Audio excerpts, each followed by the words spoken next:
जब तक बाबा साहब जीवित थे, कांग्रेस ने उन्हें अपमानित किया। कांग्रेस ने बाबा साहब के विचारों को भी हमेशा के लिए खत्म कर देना चाहा। डॉक्टर अंबेडकर संविधान के संरक्षक थे। कांग्रेस संविधान की भक्षक बन गई है। कांग्रेस ने देश में वोट बैंक का वायरस फैला दिया। मेरे मुसलमान नौजवानों को साइकिल के पंक्चर बना करके जिंदगी नहीं गुजारनी पड़ती। कांग्रेस ने बाबा साहब आंबेडकर के साथ क्या किया? जब तक बाबा साहब जीवित थे, कांग्रेस ने उन्हें अपमानित किया। दो बार उन्हें चुनाव हरवाया। कांग्रेस की पूरी सरकार उनको उखाड़ फेंकने में लगी थी। उनको सिस्टम से बाहर रखने की साजिश की गई।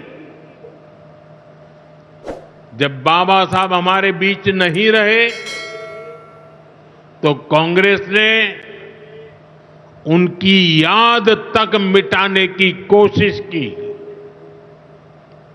कांग्रेस ने बाबा साहब के विचारों को भी हमेशा के लिए खत्म कर देना चाहा।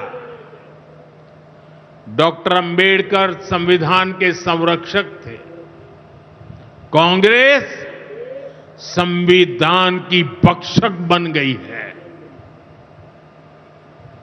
डॉक्टर अंबेडकर समानता लाना चाहते थे, लेकिन कांग्रेस ने देश में वोट बैंक का वायरस फैला दिया। साथियों, बाबा साहब चाहते थे कि हर गरीब, हर वंचित गरिमा से जी सके, सर ऊंचा करके जिए, वो भी सपने देखें, अपने सपने पूरे कर सके। लेकिन कांग्रेस ने एससी, एसटी, ओबीसी को सेकंड क्लास सिटीजन बना दिया। कांग्रेस के लंबे शासनकाल में कांग्रेस के नेताओं के घर में स्विमिंग पूल तक पानी पहुंच गया, लेकिन गांव में नल से जल नहीं पहुंचा।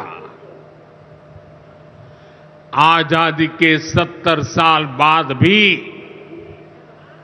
गांवों में सिर्फ 16% घरों में नल से जल आता था। सोचिए, 100 घर में से 16 घर में। इससे सबसे ज्यादा प्रभावित कौन थे? इससे एससी, एसटी, ओबीसी सबसे ज्यादा प्रभावित थे। अरे उनकी इतनी ही चिंता थी, आज जो गली गली में जाके भाषण झाड़ रहे हैं, अरे कम से कम मेरे एससी, एसटी, ओबीसी भाइयों के घर तक अरे पानी तो पहुंचा देते। वक्फ के नाम पर लाखों हेक्टेयर जमीन पूरे देश में है। इस जमीन, इस प्रॉपर्टी से गरीब का, बेसहारा महिलाओं, बच्चों का भला होना चाहिए था। और आज ईमानदारी से उसका उपयोग हुआ होता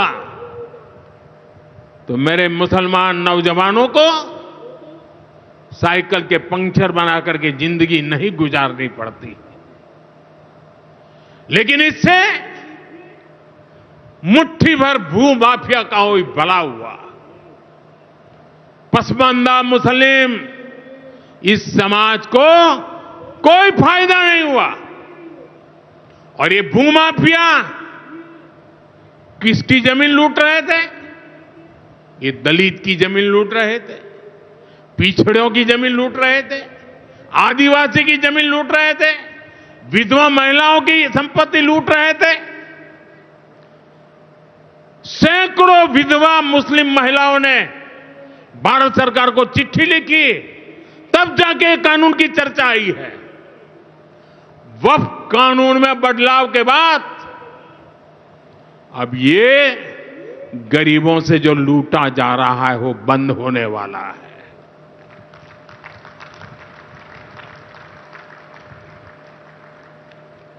और सबसे बड़ी बात, हमने एक बहुत बड़ा जिम्मेदारीपूर्ण महत्वपूर्ण काम किया है। हमने इस वक्फ कानून में एक और प्रावधान किया है। अब नए कानून के तहत, वक्फ के कानून के तहत किसी भी आदिवासी की जमीन को हिंदुस्तान के किसी भी कोने में आदिवासी की जमीन को, उसके घर को, उसकी संपत्ति को ये वक्फ बोर्ड हाथ भी नहीं लगा पाएगा।